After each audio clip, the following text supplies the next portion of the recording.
Welcome to The Real Market with Chris Rising, the only podcast that brings the real estate conference panel to your headphones. You'll hear from superstars from every realm of commercial real estate, the biggest brokers, the most well-known architects, the largest investors, and the most visionary developers. We'll learn what they do, how they do it, and what drives their success. We'll discuss the latest trends across regional markets, capital flows, both national and global, and we'll explore technology's role in shaping all of them. We'll take a clear-eyed look at where we've been, where we are now, and what's to come. Real conversations, real experts, real insights. This is The Real Market.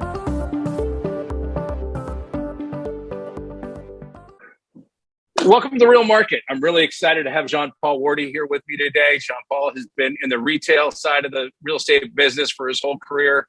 I mean, retail post-COVID, retail pre-COVID. We've heard things like it's dead and it's never coming back. And then we've watched other stores just, hit it out of the park and take on Amazon. So, Jean Paul, I'm really excited to have you on the podcast. Excited to hear about how you started, how you worked your way through things, and really go into depth about what's happening in retail. So, Jean Paul, welcome to The Real Market. Thank you very much, Chris. Super excited to be here. I'm a big fan of your podcast and just grateful to be here.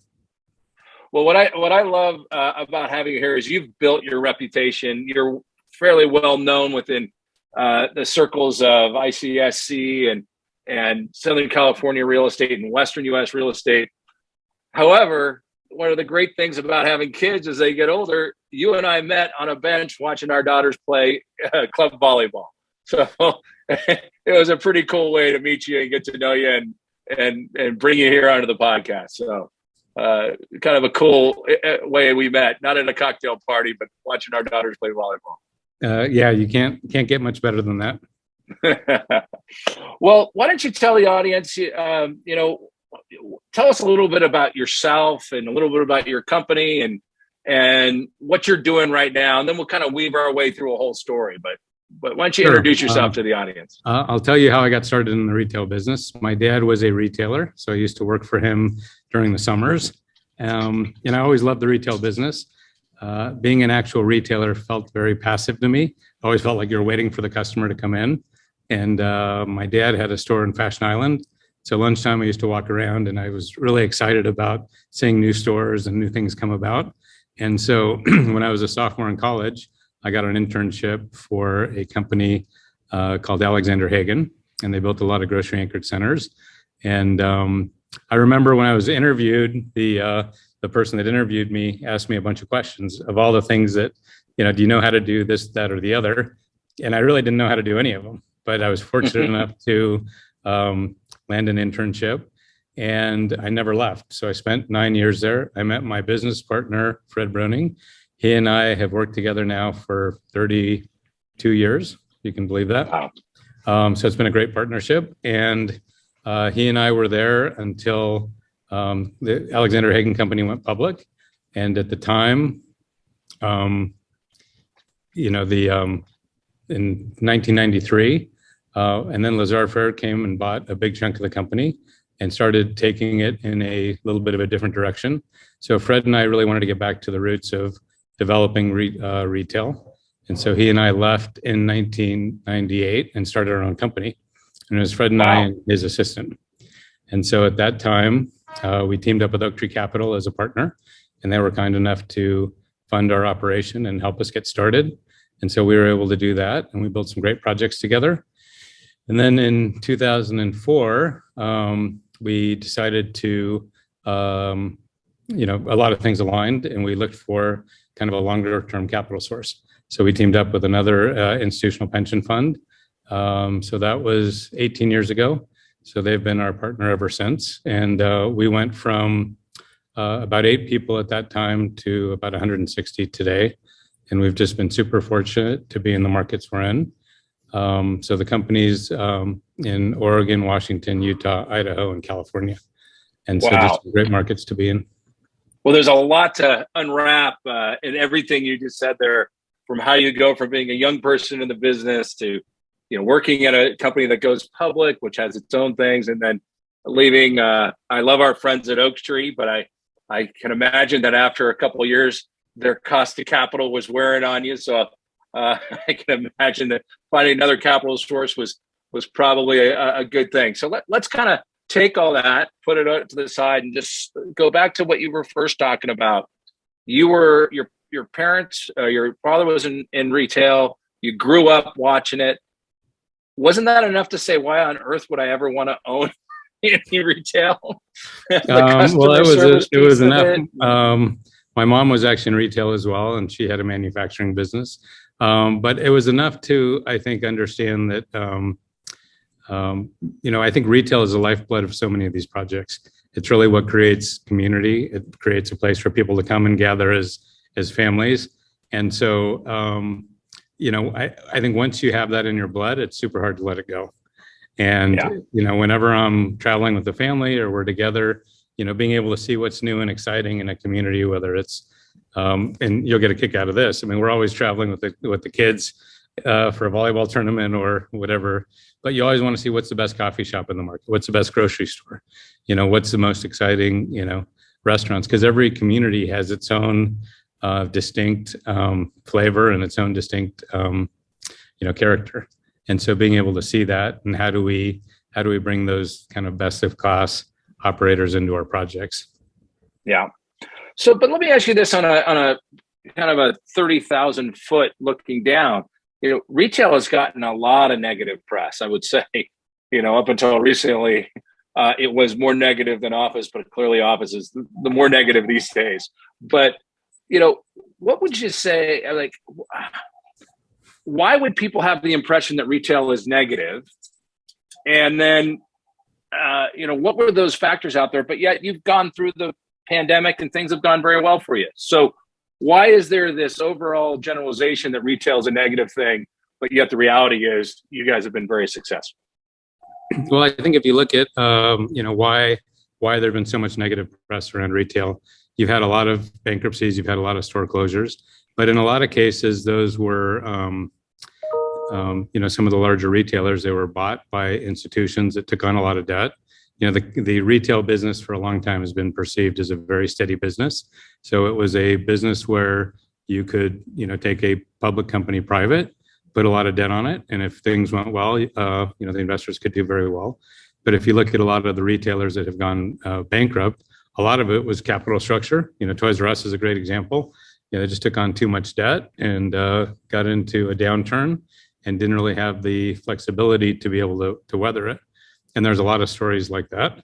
And obviously the internet and sales, has had an impact. But I think if you look at this last year, post-COVID, a lot of our retailers have had the best years that they've ever had. So in markets like Southern California, Oregon, Washington, Utah, we're seeing a lot of sales that are better than pre-COVID levels. And I think what's really happened as well is for the consumer, being locked up for 18 months and saying, what would life be like without retail down the street that I can go and grab a coffee? And I mean, I think we're seeing that people really, there's a lot of pent up demand. People enjoy getting out and seeing their friends and taking their family to grab a scoop of ice cream or go to the movies or have dinner, or just walk down the street to Lululemon and buy a pair of yoga pants. What do you when someone thinks of Centercal, what should they be thinking? I know there's a lot of people who, you think of Rick Caruso, you think of the Americana, you think of Westfield, you think of how they're big, that were indoor and they've had to try to convert them to outdoor. What would be just in a couple of sentences, how you would describe the vision for what Centercal is trying to build? When you look at all the photos behind you there, what's that vision? What would you tell an investor? So I think we're very focused on delivering the right solution for a particular community. So we spend a lot of time in a community trying to figure out what's needed. We don't have a cookie cutter solution that we're going to take the same project to every market. And so we spend a lot of time trying to figure out who's going to be the best retail solution, what does the customer really want, and how do we bring that solution to the project. And so I think, are your projects only retail, or my understanding is you do You'll bring in a hotel if that's appropriate. You'll do some multifamily if that's appropriate.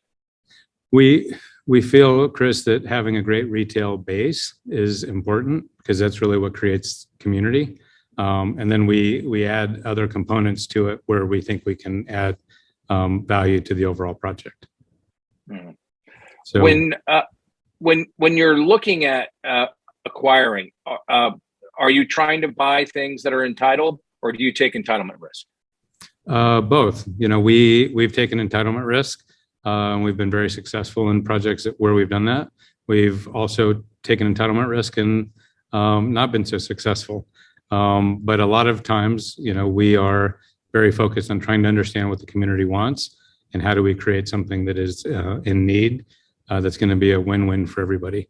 If we found a project where we knew there was a lot of opposition, and that's probably not a project for us. Mm-hmm. So early on in your relationship with your capital, whether it was Oaktree or your current pension fund partner, you always had that box that you could do. You could buy land that was unentitled. Yes. How scary is that for you when you buy that land? Well, I think it depends on, again, it's spending time up front and understanding kind of what the hurdles are and how to, what the impediments to getting an approval is. So I would say we've been fairly successful in doing that. I think everybody's got a horror story of a project that didn't work out the way you thought it was. And I think those are, projects that tend to leave scar tissue. Yes. But at the end of the day, I think we've been very, very focused on understanding what the community wants and needs and bringing that to the community. Let's, I think one of the things that my audience likes is when we get kind of honest about things that haven't gone as well as we liked. I know I'm in the middle of a project right now that it just seems like everything that can go wrong goes wrong. Even with the best of intentions and all the standard operating procedures and all the backup, we still just can't make up for the fact that there's not a lot of leasing activity, that inflation is really driving up tenant improvement costs. But when you look back at your career, what's the gut punch? You don't have to get too specific on what the deal name is and all that, but what's the gut punch that you kind of look back with that created that scar tissue? And what could you tell kind of the audience on real estate Twitter, RE-Twit, about the lessons learned from a deal that was really tough and didn't go the way you thought? I would say that there's fundamentals that we've all learned in the business, right? Access, signage, visibility, being able to get in and out of a project. If you're buying something that you're not buying it so far above replacement cost, if you lose a tenant, that it's hard to replace. I think that those fundamental lessons that we all learn sometimes where you've gotten super excited about something and you entitlement risk, or the site is so large that it's going to take you a couple of phases to do that. I think all of those lessons, if you start straying from those fundamentals, you start to understand that there's a reason those fundamentals are in place. I hear you, but I also think that sometimes you don't have a choice. You have, it's that little line of dominoes. Once one falls, you got to wait till they all fall, and then you're like, oh, how do I course correct? And my biggest frustration in all the development I've done in my career has been the unpredictability of dealing with municipalities and building departments. And in some respect, you hear great things, and you say, this municipality is a great place to do business, and all your due diligence says it's so, and then you go in and you find out, wow, it's not as good as I thought. Or, have you had those kind of experiences where you thought you crossed every T and dotted every I, and then it turned out that the municipality was hard to deal with, or the building department was hard to deal with? Absolutely. And but I will say what I found is in some cases we've been involved with a project and we've got a project team leader who kind of waits till they need help from the city to start building those relationships. And there's other people on our team that have started building those relationships from the beginning, and they're getting out in front of when they need permits, and they're, letting the municipality know that, here's the schedule of when all my tenants are bringing permits, and they're meeting with the city every week, and they're really helping them to be successful. And we found when we do that as a company, 9 times out of 10, we're super successful. If we wait and, we don't build those relationships and we don't help the city understand what our needs are going to be or what's going to happen with the project or how important something is, then we typically find that something will get off track, and it's very hard at the time where you need help to get to the right person and to course correct. How has your business changed being much bigger than from when you first started, when you left Hagen and you had Oak Tree backing you and there was only 3 of you there? I mean, how have some of these issues that you've dealt with, are they easier to deal with more people, or are they harder? And how did you grow it? It's a different skill set. I think when you are doing everything, when Fred and I started, I was doing the books on QuickBooks, and he was doing a lot of the entitlement and anchor store work, but we were doing everything. We were managing the construction, we were doing the leasing, so that takes a different skill set than, having a very skilled group of people. And in a lot of ways, you're just trying to get out of their way and help them to be successful and not get in the way of their success. So it's just developing a different skill set. And, I think for Fred and I, we love the business. We love being part of the deal, and we love being part of, the merchandising discussions and the, picking out benches. And so I think that's the hardest part for us, is letting go of some of that, because that brings us a lot of joy. But it's really just developing a different skill set. Well, let's go. I just kind of thought of this, but I think it would be kind of fun if we did it. Let's go deep on the first deal you did. Oak Tree is your partner, and then we'll go to how the last deal you did and how it's different from running a business point of view. So what was the first deal that you and Fred did with Oak Tree as your partner in what sounded like 99 or so? Yeah, we developed a project called Gresham Station. It was a little ground up project in Gresham, Oregon. At the time, it had a Quality Food Center, which is a grocery store out of Seattle. So it was an existing, you were buying something existing. It wasn't development. It was a redevelopment. It was an assemblage of 2 pieces of property. One was an old sawmill, and the other was a piece of property that somebody had, that Winmar, which is a mall developer out of Seattle, had owned. They were going to put a regional mall there. So we acquired these 2 parcels and built an outdoor, about 220,000 square foot shopping center. So just to put it into context, this was right around the tech wreck, late 90s, early 2000s. This is when pets.com imploded. But did you have to deal with the fact that there was this fear that all retail was going to the internet then at the beginning of that project, or had that passed? Not really. At that time, you still had, our tenant mix was Borders Books and Bed Bath & Beyond and Old Navy, and we had a grocery store. We had a lot of great restaurants, Starbucks and Panda Express and Taylor Loft. So it was a very successful center. But it was, 2 of us. I think at that time we might have had, 4 people in the company. And how did you finance it? Did you guys put traditional bank financing on it, or? We did. We did a loan with Bank One at the time, and Bank One was the only lender that would give us non-recourse debt. So we put a fair amount of equity in. We were looking for. How did you deal with the bad boy covenants? I think Fred and I signed on the bad boy covenants, and we developed that project. And the lender on that project, we developed a 30-year relationship with. He's still a banker, First Republic today, and still a very strong relationship for us. What was the scariest part of doing that deal?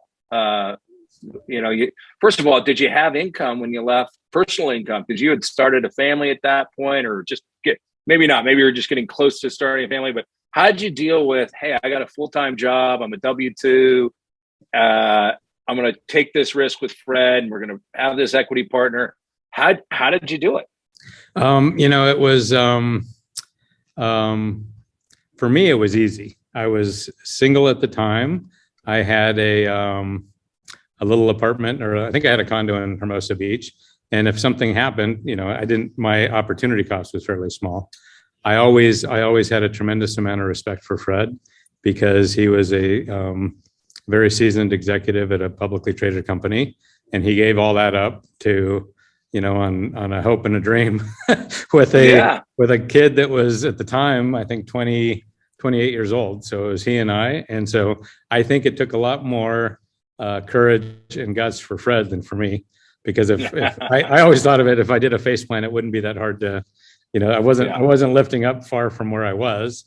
And for Fred, he was he had kids in college, and he had a much different experience than I did.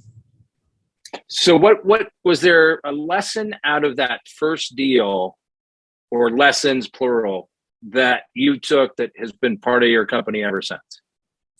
I think the lesson that I took there is that we just needed to watch everything, and I think that, that being kind of our first ground up project as a new company, we touched everything. We made sure that the construction happened correctly, leasing, and it was a great project, and it sold, and we made a lot of money on it, and made our investor a lot of money on it, and we were happy to have had the opportunity to do that. But I think the one thing we learned is just all the details, and you got to watch everything. How do you deal with? I mean, I still have this issue, and I'm sure you do too today when you're doing construction.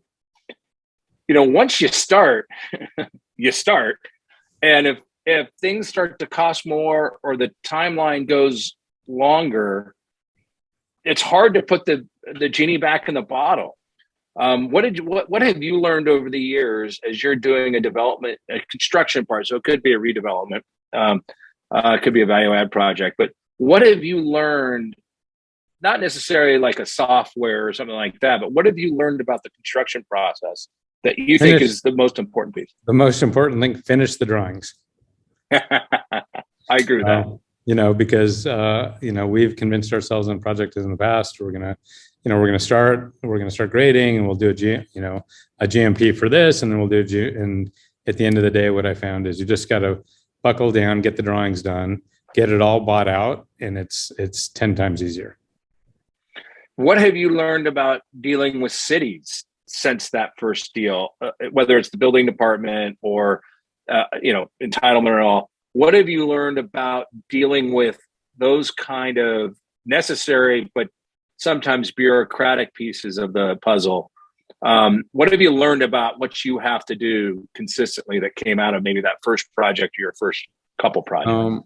I think that, and this is something that, Fred was very strong on in the beginning, just before we get down the road, let's just go meet with the city, and let's just go do a lot of listening. What do they want to see there? What's the city's vision for the site? And can we create something that's going to align with that vision? If the city really wants housing there and we want to build an office building, that may not be the best idea. But, so I think doing a lot of listening is really something that we found very helpful. And sometimes in those very early meetings, if you're truly listening, you understand what some of the goals are. And I think that can be super helpful. How much importance, and then I guess faith, you put in market studies before you start? Do you for use and things like that? I mean, like sorry to cut you off, but so a city says, "Oh no, that sounds like a great mall, but we really want housing," and then would you say, "Okay, we probably aren't the right people," or would you do market studies? What would you do to help? Because part of it is listening, at least in my experience, and the other part is educating. Yeah, I think that you can have a very strong vision, and that you can get the city aligned behind that vision, but you need to go through that process. At the end of the day, if you go through that process, I think the part that's important is listening at the beginning to understand, and then being able to take that information and craft a strategy and a story. But at the end of the day, your vision for the site has got to align with what the city wants. Because if it doesn't, it's just, I think, going to be a very long process, especially in California. And I think that, but that doesn't mean the first thing that the city said, if they understand what your vision is and that they can't get aligned around it, but you need to have that dialogue, and it needs to be a two-way dialogue and not just we're the super smart developer and we're going to tell you how it should be. That doesn't, we haven't found that to be successful. Yeah. So your first deal was in Oregon. Why was that? I mean, it's two Southern California people, right? Fred's from Southern California as well, right? Yeah, but we had the Alexander Hagen. We'd bought a lot of centers in the Northwest, in Seattle and Portland, and they always performed really well. So when we started the company, we were kind of looking all up and down the West Coast, and we found opportunities in those markets. So maybe talk a little bit about your first meeting with the Oak Tree people, who I have a great relationship with too. I think, over the years they've had some changeover, but Ambrose Fisher's been there forever, and a few other people that are kind of household names. How did that discussion initiate with them? Did you and Fred just go to 10 people like Oak Tree, or did you have a unique relationship? No, actually, Fred had met Greg Geiger through an acquaintance. He helped Oak Tree on a project that they had in Oxnard, just as a friend. He showed up at a meeting and I think helped them solve a problem. And I think Greg was impressed with what happened in that meeting. And then afterwards he said, tell me a little bit about what you're doing. And so that's how that relationship started. And it turned out to be the most pivotal, sounds like, up until your pension fund client. But I mean, getting that jolt of capital with someone who believes in you, I know how important it was to my career and Mark company. So sounds like it was with Oak Tree as well for you. Oh, for sure. I think if I look back at my career, and hopefully I got a long ways to go, but there's been, 3 relationships that have really changed the direction of what happened, meeting Fred, meeting Greg and the Oak Tree team, and meeting our current partner. Yeah. Well, let's jump back a little bit, because we kind of jumped from you growing up around the retail business and then you in college getting a internship. But talk about, so when you went to USC, which has a wonderful business school and a wonderful real estate school, did you go to USC and go into the undergraduate program in Marshall for business, or were you more of like humanities and Bachelor of Arts type background? I was in the Marshall School. When I was in school after my sophomore year, I was working 3 days a week and going to school 2 days a week. And I think that was the best gift that I could get, because it gave me it gave meaning to my schoolwork. And so at the time I was working for Hagen, and they owned Baldwin Hills Crenshaw Plaza, and that little project. Oh God, yeah. They had that little project getting built. It's a grocery store and a little retail building next to it. So that little retail building was mine. And I was like so proud of it. I used to ditch school to go to my job site meetings. But it was having the ability to kind of get involved in work that was meaningful for where I wanted to go while I was still in school, I thought was the biggest gift I could have gotten in being in school. So during that time when you're in school and just right after you graduate, did you learn more from the books, or did you learn more from just being around people who are in the business and absorbing? I think that it was synergistic between the two. Because I think if I just would have gone to school and I wouldn't have taken any finance classes, or I wouldn't have taken any of, I would have been missing something. And I think if I just would have stayed in school and waited till I graduated, I think I would have missed something as well. So I thought it was just an unbelievable experience to be able to do both at the same time. What were the classes at USC that you thought were most, or that you feel were most instrumental to your growth? So when I was there, they had an undergraduate real estate program that was like 25 kids, and you had to apply to it, which had like finance classes, had some construction engineering classes. So I did that emphasis, and I loved it. I thought it was, I really liked the finance classes. And then I took an undergraduate emphasis in the entrepreneur school, which I also thought was amazing. Well, what about that? What was kind of just the general pitch of that class that was so impactful to you? So it was the only class I went to at SC where if you didn't get there 15 minutes early, you didn't get a seat because everybody went to the classes. They had unbelievable speakers. You did a series of business plans. That was basically your project for the semester. And what I really liked about that is everybody in the program was very aggressive. They all wanted to be there. They were all excited to be there. They all had big aspirations of starting their own business. And so it was just it was a very interesting group of people, and everybody was focused on wanting to do something with their lives. And I thought that was interesting. I bet. So when you went to Hagen, were there people there that taught you as much about what you didn't want to be as a pro as what you wanted to be? You know, that old thing, and sometimes your best mentors are the ones that you say, I don't want to be like that person. Or did you just fit in right with Fred and you're like, I'm just going to emulate what he does? So Fred was like one click away from Mr. Hagen, and I was in the basement. So I didn't really get to work with Fred until much later. And I think that what I found at Hagen was, it was a relatively small company, and it was a company that allowed you to take on things if you wanted to take them on. And so I loved the ability to do that. You know, the company had bought they bought 26 Gemco stores, and they all had gas stations that were leaking. And it was like the project that nobody wanted. And so it's like one of those. And so I ended up getting involved in that because I wanted to learn. And so, and there were a lot of projects like that if you wanted to get involved, you could just take it on and learn. And so it was a great place for me to learn.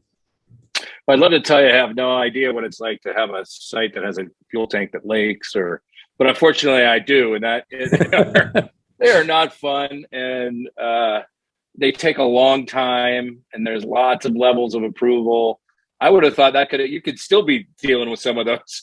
I think they are. I think that whoever owns those sites probably still is. Yeah, that's amazing. So at what point when you were doing the Hagen stuff, did you find you were working on some of the gas stations, but when did you find yourself back? And everybody, I think, in my experience, has their first this was my first development that I was a part of. And that's different than fixing problems of an existing asset. What was the first kind of pure development play that you got involved in?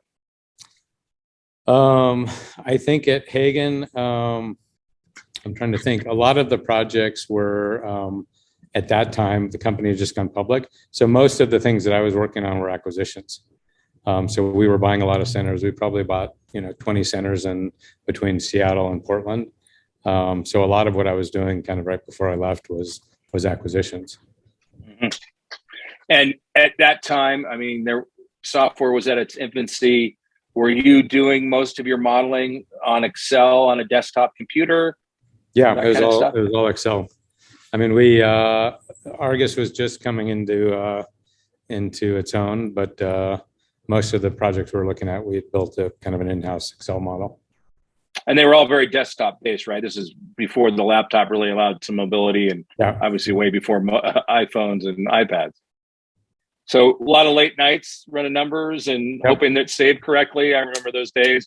Did myself formula save, hit save. A lot of that. When did you feel like, hey, I have enough self-confidence in this to go out on your own? Was it more Fred driving you, or did you go to Fred? I mean, I always find the birth of a company has an interesting plot twist to it. So how did that happen? I think what happened for Fred was there was a project in Utah that he had brought the company that he thought was a great opportunity. And the company said, we really don't want to do that. And I think that got Fred starting to think about maybe doing something else. And I just saw some things happening in the company that really, you felt like the company wasn't going in a great direction. And so everything kind of lined up at the right time. Yeah. So you have a couple of meetings with Oak Tree. You start the company. It starts to grow. Let's take it to where it is today. What on the last project you've done and you're proud of and you're excited about? Why don't you tell the audience about that one?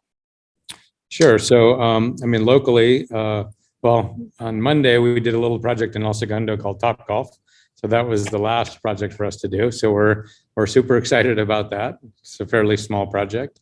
So describe it. So I think we had talked about it, and I totally forgot about it. But you did a one-off facility with Topgolf, or did you do it as part of a larger retail? No, it was our office is in El Segundo, and we had a young associate that was working with us at the time, and he had this idea. He'd been to Topgolf, and he was at the driving range, and kind of started looking into it. And the driving range was losing about $500,000 a year for the city. That's the one right in El Segundo, right off of Manhattan. Yeah, there's the lakes, and then, and so I think that he actually had the idea, and so we pursued it and had a couple of meetings with the city, and it was something that everybody thought was a win-win. And there was some change in politics, and so it kind of went through 3 or 4 lives before coming back. Ended up in an RFP, and we ended up being successful in that process. But I think it'll be a great amenity for the community. I think I know it was raised here in Pasadena, and unfortunately, it didn't get as much traction. The CEO of Topgolf is a former Pasadena guy, Dolph, who's a great guy, and I think it's a great company. It's exciting. Now that you've built that relationship, do you think you could bring them to some of your other projects? Yeah, we think it's a great use, and we think it's a use that really adds a lot of value to a project. Explain, because I think some people have an idea of Topgolf, but what makes it unique from just a driving range concept? The balls have a tracer component, so you can see where your ball goes. So as you're sitting there on the driving range, and then it also has a very significant food and beverage component. I was going to say the golf ball has a tracer on it, but it's also because you have a beer in your hand for most of these, right? Right. They do a lot of the F&B at these. They're a fun place to go. Yeah. What about we were just in Salt Lake City for a volleyball tournament. We were talking about some of the projects you've done in Utah. I thought they were pretty interesting. Can you talk about the one where you did some multifamily and the local grocery anchor, which it was just the top of my head. Now I've forgotten the name of them. Yeah, so we have a project that's going to open in about 60 days in a community called Riverton. And the first phase opened has a Harmon's Grocer, which is a great local grocer, but also has Old Navy and a lot of the TJX concepts, and just been a very successful project. The second phase, which is under construction now, has a movie theater, a couple of 100,000 square feet of office, as well as just a great cadre of tenants, Lululemon and Anthropologie and Sephora, and a great listing of restaurants. So we're super excited about that project. How did you underwrite the credit of the movie theater operator? We're big believers in the movie business. And I think we've kind of seen a lot of cycles, but we think in the right location. Again, it's family entertainment, and it's a very, when you look at it compared to a concert or a sporting event, it's a very cost-effective, entertainment to be able to take your family out or take a date out. So we're big believers in that business. How about, with the pandemic shutting things down, did you have to work with some of your movie theater tenants because they just weren't even allowed to open for business? Yeah, we had to work with pretty much all of our tenants, just trying to figure out how to, in some cases and in some municipalities, they had to close for much longer than others. So I think we tried to be as fair as we could, given the constraints. We didn't get any assistance from any of our lenders, or, all of our property taxes, all of the expenses continued without any abatement or any reduction. So, I think in a lot of cases, we would have liked to have helped our retailers more, but just given the constraints of our constraints, that's kind of the best we could do. And I think you say that all much nicer than I say it. I think it's just outrageous that landlords somehow were chosen to be the jerks in all of this, and that the lenders didn't work with us. The tenants weren't paying rent. You couldn't evict people. I found this all to be, and I still see it playing out. We were just on a call about whether a lender is going to fund some TIs that they're obligated to fund, because our parking revenue went down, and we're not just right at that threshold. And it's just so frustrating to say that we did anything wrong in all this. Did you have some of those frustrating discussions with lenders where there was no movement? Absolutely. I mean, I think that, in a lot of cases, our properties are very, we don't have a lot of leverage on them, and they're very low leverage. So a lot of those conversations weren't going to go anywhere. So we didn't really have a lot of them. Yeah, interesting.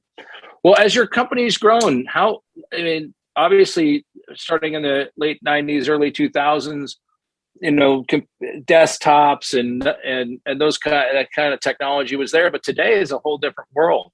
How has your company evolved in using technology? Do you guys use Microsoft? Do you use Office as kind of the background, or you use Google? How have you built the technology piece of your business?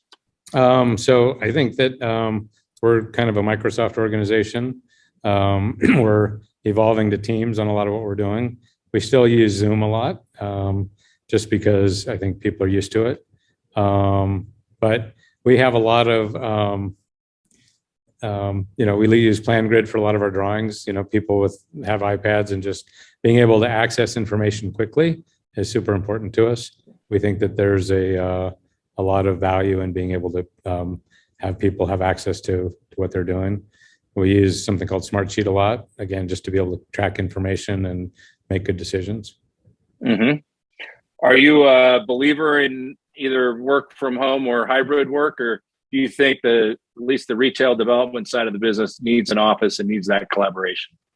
I think both. I think to sit here today and say everybody's got to be in the office 9 to 5 days a week, I think would be a mistake. I think to say we're remote only and nobody's going to get together, I think is also a mistake. I think being very intentional about when you're in the office with your team to be able to spend time together. If everybody's in the office and everyone's in separate offices and there's no collaboration, there's not a lot of value to it. But if you're on a development team or a construction team, or a leasing team, and you can spend time together in the office, intentionally, I think that there's a lot of value in that. But I don't think it requires everyone to be in the office 9 to 5, 5 days a week. I agree with you. I think that's where we're headed. Where do you see some of the competition, whether it's Amazon, even Walmart moving things online, or Best Buy? Where do you see that element of some of those big retailers? Amazon, everybody thought, at least I thought, wow, they saw the light. You got to have brick and mortar stores. You got to have this. And now they pulled all those brick and mortar stores. What do you think that is? How do you think you can compete with that, or will compete with it? And I have to imagine that you had some leases signed with Amazon's brick and mortar stuff. How do you look at that? Well, I think there's a couple of things happening. I think that we had several leases signed and stores open with their 4-star concept.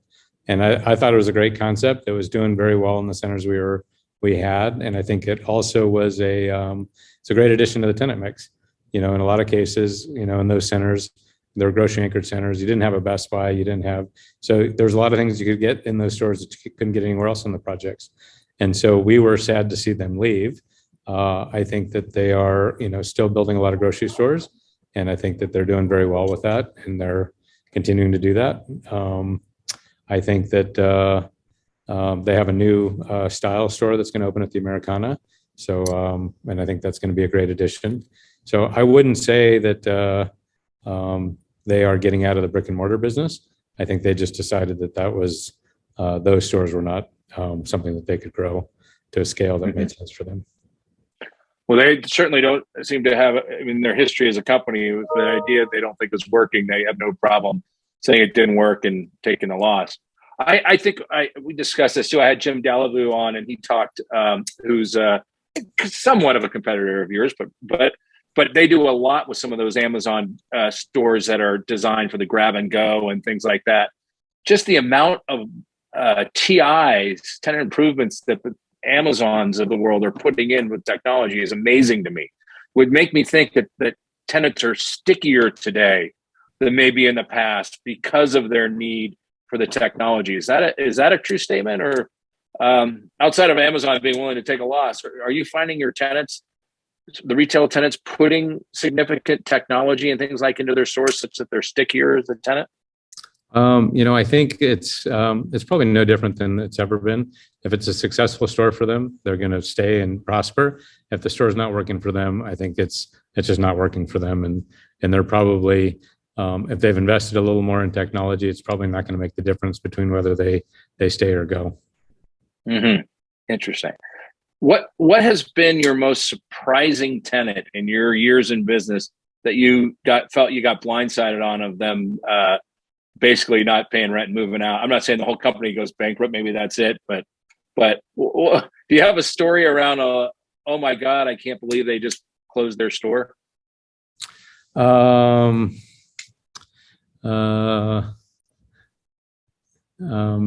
a good question. I think we were surprised by Toys R Us. I think that we understood that there was some capital issues, but we felt there was an ongoing viable business there, that somebody would come in and buy them out of bankruptcy, and that was probably the one that was the most sudden for me. That you felt there was a viable business there, and that somebody would buy it out of bankruptcy and move forward with it. And so that was probably the biggest, where we've seen a retailer that we thought had viability to it. Usually somebody comes in and buys the company and continues to operate it. Yeah, interesting.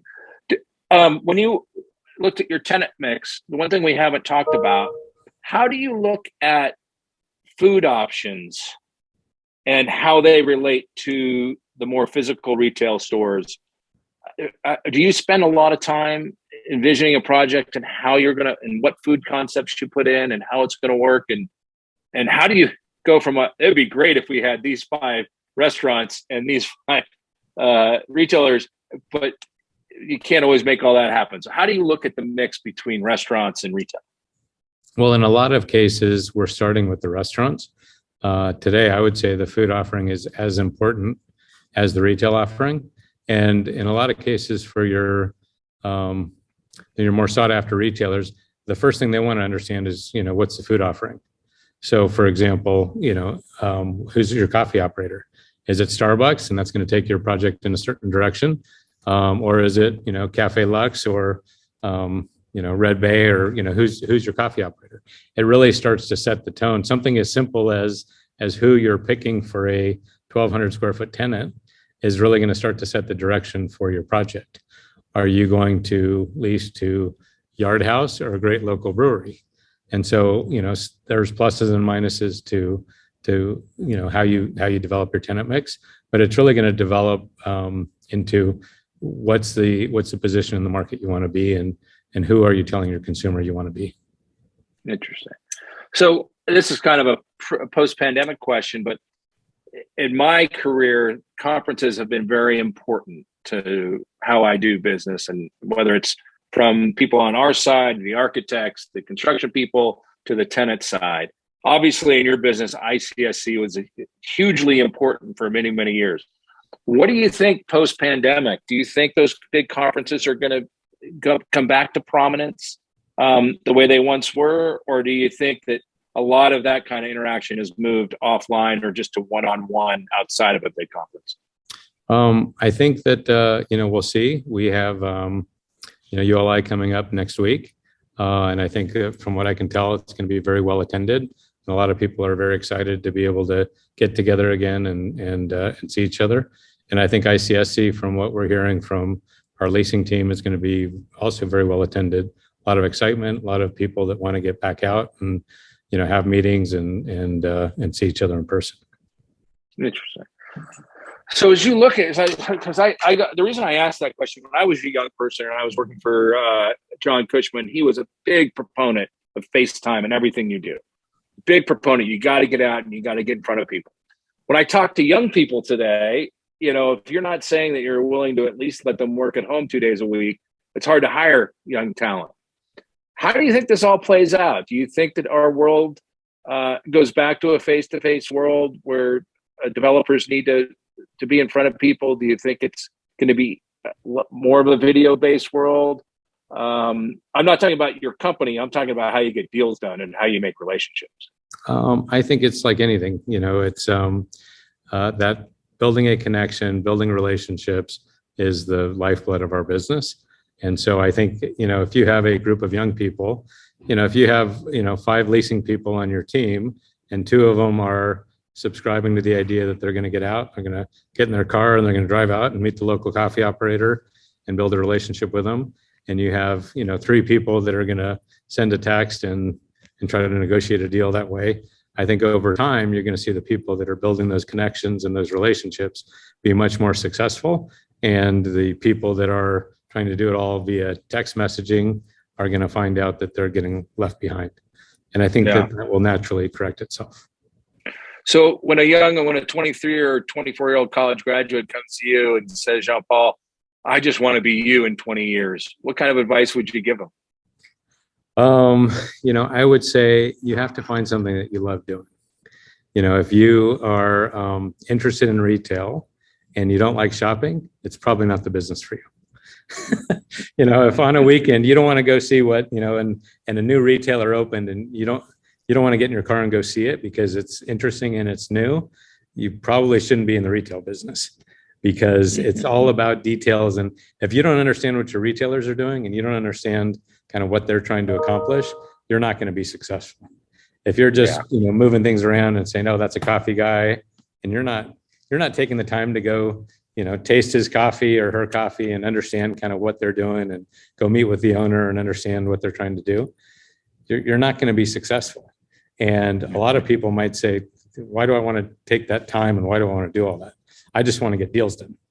And, that may be better in the industrial space or the office space where, that level of detail and that level of importance doesn't matter, or doesn't matter. You got to look at their financials. Unfortunately, I think to be successful, it matters no matter what asset class you're in. I think that's my biggest frustration. I was telling someone today that I just now find myself getting out of the office 2 or 3 days a week, either to walk or drive in different markets just to try to get the vibe post-COVID. And I can't tell you that anybody says that's how you make money in this business. I can just tell you from my perspective, I think from your perspective too, that's the only way you can get a finger on the pulse of what works and what doesn't work.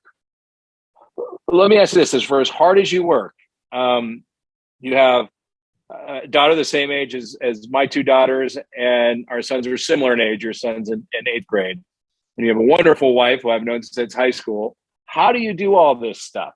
How do you run a big company, raise your kids, have a great relationship with your wife, and not implode, especially given all the pressures of the last 2 years? How do you make your life work? Well, I would say that my wife, Mariana, kind of creates she sets the stage to be able to make all this work.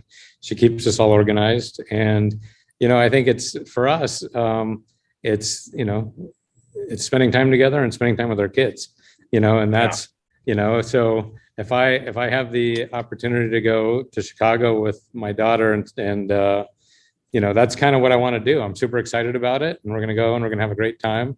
If I can go to, one of the tournaments with my son on a Saturday morning, I don't have a golf game, so I'm not I'm not competing with that, but we have a lot of fun as a family. And I think I will say that my poor kids get dragged out to see a lot of retail. If we're traveling or we're somewhere, they will come with me, and Mariana will come with me, and they provide a lot of insight. When you see things through, your wife's eyes, or your kids' eyes, they're part of our consumer set. And so I think being able to see things together is super important. And they're very patient, in terms of understanding that, all of this takes a lot of effort. Yeah, that's great. Well, as you look at your career and where you're at today, you're still a young guy. About my age, I consider myself still a young guy in the business. What do you think, if you had to make some predictions about the future of retail development and retail projects, how do you think they're going to evolve and change over the next, just say, 5 or 10 years?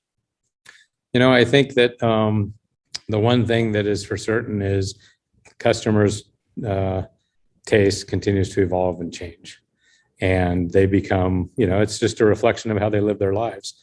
And so I think what I think is really interesting is, as people spend more and more time on devices, they're really looking for outlets that don't include any of that.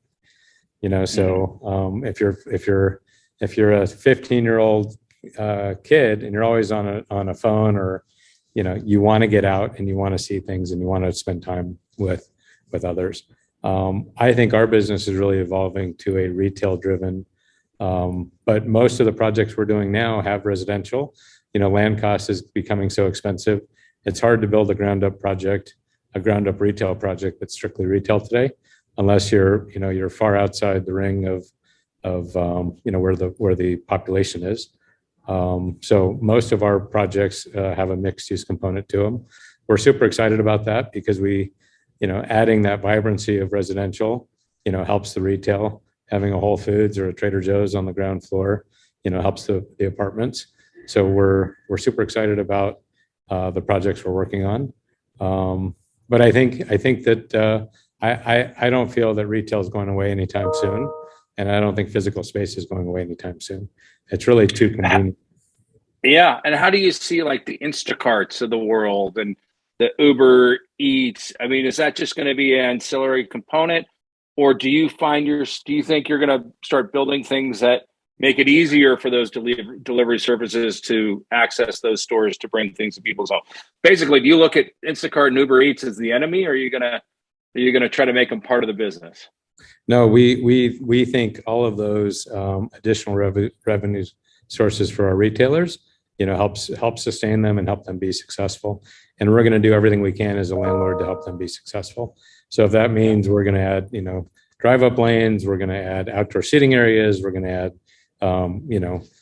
delivery pull-up windows. I mean, whatever it takes to support our end customer, which is a consumer, and our retail customers, we're going to work really hard to be ahead of that curve and to support them. That's great. Well, as we wrap up here, I do have to ask you one question that I think about. So when I grew up, and you grew up, but when I grew up, I remember specifically going to the Glendale Galleria and the Sherman Oaks Galleria. Do you think the indoor mall has died and is never coming back? Has the outdoor experiential mall, is that kind of, or retail experience, is that the future? What do you think about that? Well, I think there are some enclosed regional malls that will always be successful. South Coast Plaza is not going away anytime soon. But in a lot of markets, you might have a need for 3 very successful malls, and you have 7 or 8. So I think the stuff on the periphery will end up becoming something different. And I think over time, I think you will see more outdoor centers getting built with residential, with grocery stores, that really become part of somebody's life. And if I could ask you one last question, what's the biggest challenge that you see for retail developers in the West? Because I mean, it'd be easy if I said California, we'd have a long list of things, but just what do you think the biggest challenge is going to be for your company and companies like yours going forward? I mean, I think in the short term, it's really construction costs. Yeah, it's really lots of construction. Are you concerned about interest rates as well, or is it just more the inflation of construction costs? I think that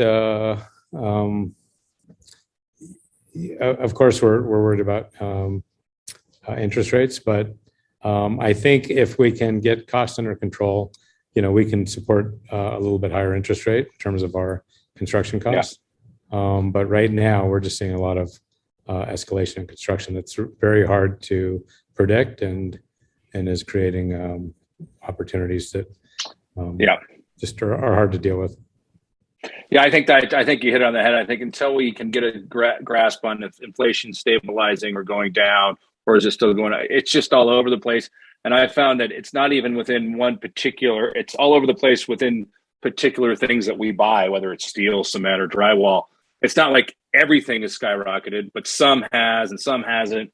So to me, that's, I would say, the number one thing we got to deal with over the next year is getting a better understanding of what the inflation costs are going to be. Yeah. Well, this has been a great conversation. I was so excited to have you on. It's not a world I spend a lot of time in, other than to shop myself. And I feel like I've learned a lot. So hopefully the audience has too. So Jean Paul, thank you so much. And let's have the Sunshine Club come on with a bid this weekend in Chicago. Thank you very much, Chris. Have a great rest of your afternoon. All right. You too. Thanks, buddy. And please don't forget to follow us. We'd really appreciate it if you subscribe to the podcast. You can do that on Apple iTunes or any of the other podcasting services. It's The Real Market with Chris Rising. And follow us on Twitter at Chris Rising or at RisingRP. And please follow our blog, chrisrising.com or risingrp.com. Thanks so much. This episode of The Real Market is brought to you by Rising Investor Platform. The platform provides accredited investors with exclusive real estate investment opportunities on a deal-by-deal basis across various asset classes, including office, industrial, hospitality, multifamily, and data. The platform also provides an inside look at deals in our pipeline while giving investors the chance to indicate interest before it's too late. We recently funded our acquisition of 9320 Telstar, a mixed-use office industrial property in El Monte, California, using our investor platform. To learn more about how accredited investors can join the Rising Investor Platform, please visit risinginvestorplatform.com.